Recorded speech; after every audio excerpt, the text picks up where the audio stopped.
लोगों से उम्मीदें कम लगाएं क्योंकि उम्मीदें लगाने से हमेशा दिल टूटते हैं। ज़िंदगी में आगे बढ़ने के लिए मुस्तकिल मिजाज, मेहनती, बाहिम्मत और हौसलामंद होना होगा।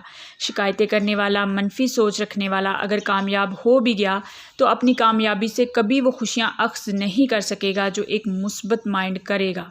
अक्सर औक़ात हम लोगों के रवैये से नहीं बल्कि इनसे जुड़ी अपनी उम्मीदों से मायूस हो जाते हैं। वो तसव्वुरात और ख़ाके जो हमने ज़हन में बनाए होते हैं कि सब कुछ ऐसा होगा, इन सब से भरा चेहरा सामने आने पर नाउम्मीदी की गहरी खाई में जा गिरते हैं। लिहाजा अपनी उम्मीदों की डोर अल्लाह के हाथ में रख दो और जितना हो सके लोगों से उम्मीदें कम ही रखो। ज़िंदगी में अक्सर जो कुछ भी होता है वो यकीनन अच्छे के लिए होता है, लेकिन इंसान फितरतन जल्दबाज़ वाक़या हुआ है और इसी वक्त नतीजा चाहता है, जबकि कुदरत का नतीजा थोड़े वक्फ़े के बाद ज़ाहिर होता है। फ़र्क सिर्फ इतना है कि उम्मीद का सहारा नहीं छोड़ना चाहिए और सोच हमेशा मुस्बत रखनी चाहिए। लोग मुखलिस लोगों को हकीर जानकर इन्हें छोड़ देते हैं, फिर दूसरे लोगों से धोखा खाकर इन्हें मुखलिस लोगों की याद आती है और पलट आते हैं, लेकिन वो लोग नहीं जानते कि मुखलिस लोग मुखलिस थे मगर बेवकूफ़ नहीं थे। अस्सलाम वालेकुम, वेलकम बैक। कैसे हैं आप सब लोग? उम्मीद करती हूँ आप सब लोग बिल्कुल ठीक ठाक होंगे। मैं भी बिल्कुल ठीक ठाक हूँ। अच्छा जी, ये सुबह सुबह का टाइम है और यहाँ पे मैं बना रही हूँ नाश्ता, और नाश्ते में जी चाय है, पराठे हैं, अंडे हैं, जैसे कि हर घर में, तकरीबन हर घर में इसी तरह से नाश्ता बनता है। अच्छा, कई घरों में जो है ना ब्रेड के साथ अंडा खाया जाता है। ये वाला नाश्ता ज़्यादा फेवरेट होता है, लेकिन मेरे घर में ना मुझे तो ख़ास तौर पर पराठा खाना ही हमेशा अच्छा लगता है। ब्रेड जो है ना कभी कभी फिर ना पराठा खा खा के दिल भर जाता है ना, जब गर्मियाँ आने वाली हो जाती हैं तो फिर दिल करता है कि चलो भी ब्रेड और अंडा भी खा लेते हैं। इस तरह से नाश्ते की चॉइस भी चेंज होती रहती है। तो चाय जो है वो रेडी हो चुकी है और यहाँ पे ना मैं बना रही हूँ पराठे, और एक बनेगी सूखी रोटी, क्योंकि मेरी बेटी जो है ना उसको बिल्कुल भी अच्छा नहीं लगता है पराठा, तो उसके लिए फिर मैं सूखी रोटी बना लूँगी। इसके बाद जो है ना बाकी की रूटीन आप लोगों के साथ जो है ना कुकिंग ही आज आप लोगों के साथ शेयर होगी। तो आप लोगों ने मेरे साथ बने रहना है, क्योंकि आज की वीडियो में मैं आप लोगों के साथ अपनी एक बहुत ही प्यारी सिस्टर की जो है ना आप बीती शेयर करने वाली हूँ। मेरी ये सिस्टर आई थी इंस्टा पे मेरे साथ, उन्होंने बातें की। अब तो खैर उनके साथ मेरा बहुत मोहब्बत का रिश्ता हो गया, क्योंकि उसके बाद भी मेरी बहुत सारी बातें उनके साथ हो जाती हैं, मतलब काफ़ी हम लोग एक दूसरे के साथ बातें करते हैं। तो उन्होंने अपनी स्टोरी मेरे साथ शेयर की, रिक्वेस्ट की जब वो आई मेरे पास फर्स्ट टाइम इंस्टा पे, कि आप ही मेरी स्टोरी आपने अपने चैनल पे ज़रूर शेयर करनी है। स्टोरियाँ शेयर करने का मकसद ये होता है कि आपको कुछ सीखने को मिले, और ज़्यादातर मेरा मकसद ये होता है कि आप लोगों को समझ आए कि हाँ, इस दुनिया में, इस माशरे में इस तरह के लोग भी होते हैं। अच्छे लोग भी होते हैं, ज़्यादातर अच्छे लोग होते हैं, लेकिन कुछ जो लोग होते हैं, या शायद ससुराली माशरे में ज़्यादा लोग इसी तरह के होते हैं। तो हम इस टॉपिक को छोड़ते हैं और इनकी स्टोरी जो है ना आप लोगों के साथ शेयर करती हूँ, क्योंकि मेरी पिछली वीडियो अगर आप देखेंगे तो उसमें मैं डिटेल से बात कर चुकी हूँ। इसके अलावा भी मेरी बहुत सारी वीडियोज़ है जिसमें ससुराली माशरे के ऊपर मैं बहुत सारी बातें आप लोगों के साथ शेयर कर चुकी हूँ। तो स्टार्ट कर देते हैं जी। मेरी सिस्टर बोलती हैं कि मेरी जब निकाह हुआ था, मेरी एज जो है ना 17 साल थी, लेकिन जिनके साथ मेरा निकाह हुआ था उनकी एज जो है ना मुझसे ज़्यादा थी। वो बोलती हैं कि मेरी अभी जो है ना एजुकेशन भी कंप्लीट नहीं थी। हमारे घर जब रिश्ता भेजा गया, मेरी जो अम्मी हैं वो बोलती हैं सिंगल मदर थी, और वो कपड़े वगैरह सी के इस तरह से करके उन्होंने अपनी जितनी मेरी बहनें थी उनको पढ़ाया लिखाया, हायर एजुकेशन उनकी कंप्लीट करवाई, फिर उनकी शादियां की थी। लेकिन मेरा ये हो गया कि मेरी कम एज में रिश्ता आ गया। रिश्ता मेरी वालिदा को अच्छा लगा तो उन्होंने हाँ भी कर दी और मेरा निकाह भी हो गया। लेकिन उसके बीच में बहुत कुछ हुआ जो मैं आप लोगों के साथ अभी शेयर करती हूँ। तो उन्होंने बोला कि मेरा निकाह हो गया। इन्होंने जो मेरे ससुराल वाले थे ना, उन्होंने मुझे कहीं पे देखा था, किसी शादी के फंक्शन पे, उन्होंने मुझे वहीं पे पसंद कर लिया और हमारे घर जो है ना वो रिश्ता लेकर आ गए। मेरी अम्मी ने देखा कि अच्छे लोग हैं, अच्छा घराना है, तो मेरी अम्मी ने सोचा कि ये भी, मैं सबसे छोटी थी घर में, तो उन्होंने सोचा कि चलो इसका भी फ़र्ज़ जो है ना अदा हो जाएगा। बाकी बहनों की मेरी की शादियाँ हो चुकी थी, तो मेरी पढ़ाई भी अभी चल रही थी, सिर्फ निकाह तय पाया था, रुखसती अभी नहीं होनी थी। तो वो बोलती हैं कि जब निकाह तय हो गया और निकाह से एक दिन पहले मेरे ससुराल वालों ने ना डिमांड रख दी। पहले तो वो बहुत अच्छे से सारा कुछ हुआ, लेकिन निकाह से एक दिन पहले वाले दिन उन्होंने डिमांड रखी कि हम लोग जो है ना निकाह के लिए जब आएंगे तो आप लोगों ने बहुत बड़ा मैरिज हॉल बुक करवाना है। मेरी अम्मी जो कि एक सिंगल मदर थी और लोगों के कपड़े, जैसे कि मैंने आपको बताया, सी के, तो हमारे घर के अखराजात और बहनों की तालीम और तरबियत सारा कुछ वो कर रही थी, तो वो बहुत ज़्यादा शॉक्ड रह गई और बहुत ज़्यादा परेशान हुई कि हम इतना अफोर्ड नहीं कर सकते। पहले ही हम, उनको पता था हमारे हालात का और उनको हम लोगों ने बताया था कि हम लोग घर में ही अरेंज करेंगे। जब उन्होंने ये शर्त रखी तो मेरी अम्मी जो है वो एक खुददार लेडी भी थी, उन्होंने उसी वक्त उनको ये पैगाम पहुंचा दिया कि ठीक है, हम लोगों ने आपको पहले ही बोला था कि हम नॉर्मल से लोग हैं, क्योंकि जो मेरे ससुराल वाले थे बहुत रिच फैमिली से ताल्लुक़ रखते थे। तो मेरी अम्मी ने बोल दिया कि हम जो है ना ये रिश्ता नहीं करना चाहते, कोई मसला नहीं, हम ना, हमारी बेटी की एज भी इतनी ज़्यादा नहीं है, अभी उसकी तालीम भी मुकम्मल नहीं हुई, तो हम फिर इसका रिश्ता जो है ना बाद में कर लेंगे, हमें इस चीज़ का कोई नहीं है कि लोग क्या कहेंगे, लेकिन ऐसे लोगों के घर हम रिश्ता नहीं करेंगे। तो इस पे जो है ना मेरे जो हस्बैंड थे वो, उनकी बहुत ज़्यादा रज़ामंदी थी कि वो यहाँ पे रिश्ता करना चाहते थे। तो उन्होंने फिर अपने वालिदैन को प्रेशराइज़ किया या जो भी हुआ, कि उन्होंने दोबारा से बोला ठीक है आप हमें माफ़ कर दें, हम जो है ना जहाँ पे भी आप कहेंगे वहीं पे आके निकाह पढ़वा लेंगे।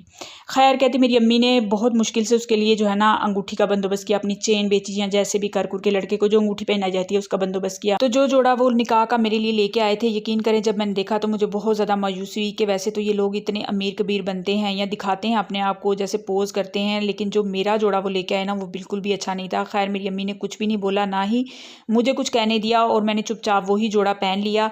लेकिन मेरी अम्मी ने जो अपनी तरफ से अरेंजमेंट किए उसमें भरपूर मेरी अम्मी ने कोशिश की कि किसी भी किस्म की कमी ना रहे, लड़के के लिए जो कपड़े जूते हर चीज़ जो जो उनको देना था वो सारा कुछ मेरी अम्मी ने खूबसूरत से खूबसूरत तरीन अपनी जो है ना हैसियत के मुताबिक उन्होंने किया।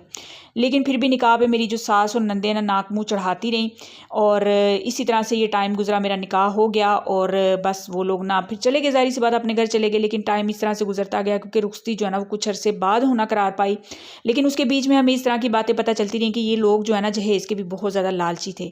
तो वो अपने बेटे को बीच बीच में से इस तरह से प्रेशराइज़ करते जाते थे कि ये जो है ना लड़की गरीब घर से है तो तुम इसको ना क्या करो, छोड़ दो, हम तुम्हारा कहीं और अच्छे अमीर कबीर घराने में करेंगे। वो क्योंकि मुझे इतना ज़्यादा पसंद नहीं करते थे, असल में ये रिश्ता मेरे हस्बैंड की वजह से ही हुआ था, कि वो उनकी पसंद की वजह से ये रिश्ता हुआ था। तो वो मेरे हस्बैंड को ऐसे बोलते भी थे, और एक बारी तो ये हद उन्होंने कर दी कि हमारे घर ये पैगाम भी पहुंचा दिया कि भाई हम आपकी बेटी को तलाक भिजवा रहे हैं और अपने बेटे का रिश्ता कहीं और कर रहे हैं। ये सुनना था कि मेरी अम्मी के पाँव के नीचे से ज़मीन निकल गई, और मेरी अम्मी इतना ज़्यादा रोई, इतनी ज़्यादा परेशान हुई। लेकिन मेरी अम्मी क्योंकि एक बाहिम्मत लेडी थी, उन्होंने खैर इसके लिए भी सोचा कि कल को रोने से बेहतर है या सारी उम्र रोने से बेहतर है कि हम आज एक दिन ही रो लेते हैं और इस रिश्ते को ख़त्म कर देते हैं। लेकिन वहाँ पे भी मेरे हस्बैंड जो है ना वो बीच में आ गए और मिन्नतें तरले और सारा कुछ करना शुरू हो गए कि नहीं, रखना मैंने है आपकी बेटी को, और मैं इसको बहुत खुश रखूँगा। और अपने वालिदैन के ऊपर भी दोबारा से उन्होंने प्रेशर बनाना शुरू कर दिया कि आप लोग जो कुछ मर्जी कर लो, अगर मैं शादी करूँगा तो इसी के साथ करूँगा, वरना मैं किसी के साथ शादी नहीं करूँगा।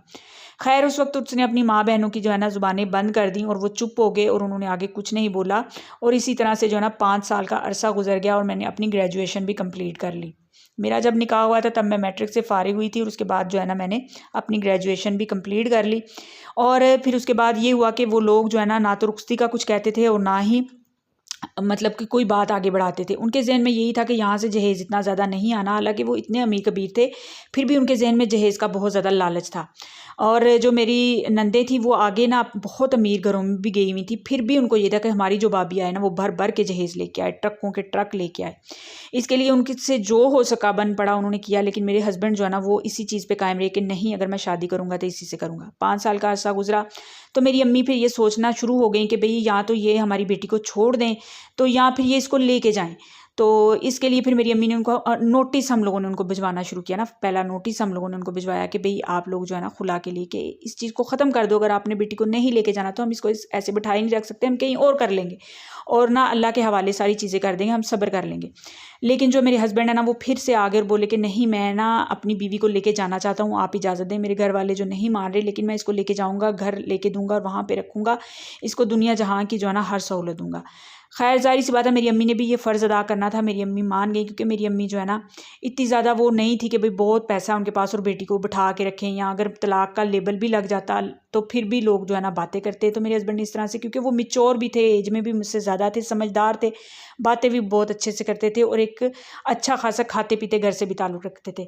तो मेरी अम्मी ने उनकी बात मान ली और वो अपने रिश्तेदारों को लेके आए साथ और रुखसत करवा के मुझे ले गए, और वहाँ पे उन्होंने अलहदा घर लेके दिया, क्योंकि उनके घर वाले मुझे अपने घर में रखने के लिए राज़ी नहीं थे। रुखसती तक वो साथ रहे, उन्होंने रुखसती करवा दी, लेकिन मेरे लिए उन्होंने अलहदा से घर का बंदोबस्त किया, कि उन्होंने बोला कि हम तुम्हारी बीवी को अपने घर में नहीं रखेंगे।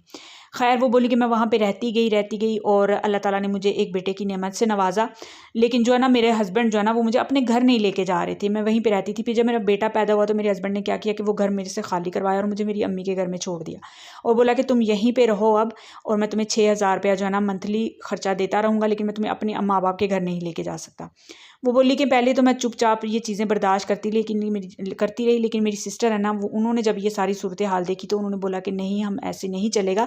उन्होंने मुझे भी साथ लिया और मेरे बेटे को भी उठाया और मुझे मेरे ससुराल वालों के घर ले गई। और वहाँ पे जाकर उन्होंने उनसे मुतालबा किया, उनसे बोला कि ये आपकी बहू है और ये उसका बेटा है, आप लोग इसको अपने घर में क्यों नहीं रखते हो, क्यों नहीं रखते। वहीं पर मेरी जो सास और नंदियाँ, उन्होंने ववेला करना शुरू कर दिया और चीखना चिल्लाना शुरू कर दिया कि हम इसको अपने घर के अंदर नहीं आने देंगे। लेकिन अल्लाह पाक ने मेरे ससुर के दिल में रहम डाला और वो मेरे लिए खड़े हो गए। उन्होंने बोला नहीं, मेरा पोता आया है, शायद पोते के चेहरे को देख के उनके दिल में प्यार उमड़ आया और उन्होंने मुझे घर में रहने की, अपने घर वालों के साथ लड़ाई लेकर, एक किस्म का मुखालफत मोल लेकर उन्होंने मुझे वहाँ पे रहने की परमिशन दी और मुझे अंदर आने दिया। खैर, जो ड्राइंग रूम नुमा एक कमरा होता था, वहाँ पे उन्होंने मुझे रहने की इजाज़त दे दी और मुझे बोला कि तुम घर के अंदर नहीं आओगी, यहीं पे रहोगी।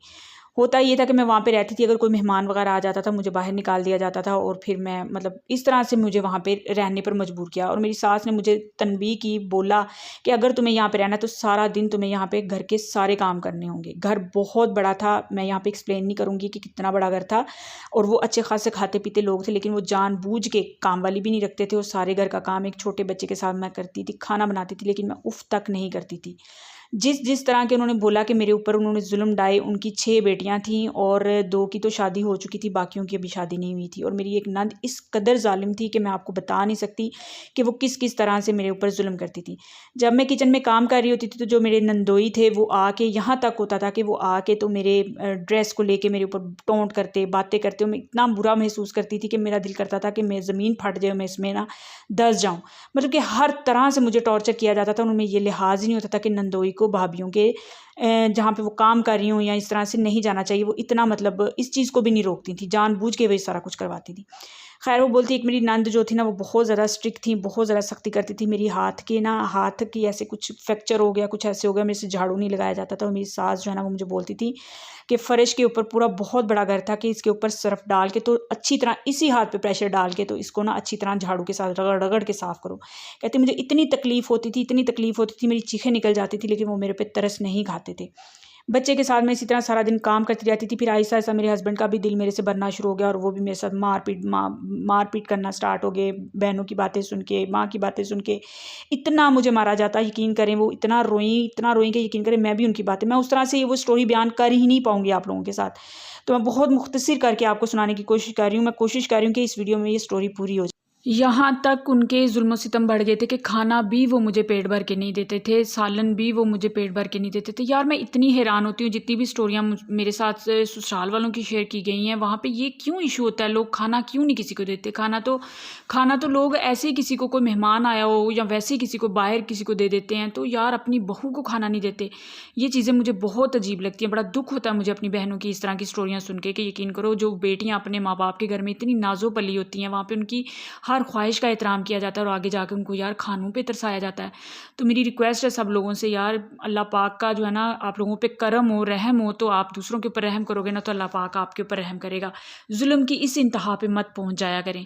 किसी के ऊपर रहम करेंगे ना, तो अल्लाह ताला आपके ऊपर और आपके आगे औलाद के ऊपर रहम करेगा। तो इसी तरह से उन्होंने बहुत सारी बातें बताई और अब उन्होंने मेरे से रिक्वेस्ट की है कि आप अपने सारे जो है ना व्यूवर्स, उनसे रिक्वेस्ट करें कि वो मेरे लिए दुआ करें कि अल्लाह पाक जो है ना आगे मुझे औलाद की, बेटी की नेमत से नवाजे। वो बोली हैं कि मैंने अपनी ज़िंदगी में बहुत सारी सख्तियाँ, बहुत सारी तकलीफ़ें देखी हैं, लेकिन अब जाके मेरी ज़िंदगी में थोड़ा सा ठहराव आया। मैंने इतना अपने रिश्तों के साथ किया है, लेकिन बदले में मुझे कुछ भी नहीं मिला, कुछ भी नहीं मिला। जब मैं बीमार हुई, मेरे पे मुसीबत आई, तो कोई भी मेरे पास हमदर्दी के 2 बोल बोलने के लिए भी नहीं खड़ा था। सारी ज़िंदगी वो बोली, मैंने उनकी खिदमतें की हैं, मारें खाई, सारा कुछ किया, लेकिन अब वो बोलती हैं कि मेरे हस्बैंड जो है ना काफ़ी हद तक चेंज हो गए हैं और मेरी सास का दिल भी मुझे लेकर नरम हो चुका है, लेकिन जो मेरी नंदे हैं ना, वो आग लगाने से अभी भी बाज नहीं आती। खैर जनाब, उनके लिए आपने बहुत सारी दुआएं करनी है कि अल्लाह पाक सारी मेरी बहनों को तकलीफ़ों से, मुश्किलों से, मुसीबतों से, परेशानियों से निकाले और मेरी इस बहन के दिल की ये ख्वाहिश ज़रूर कबूल मंजूर फरमाए।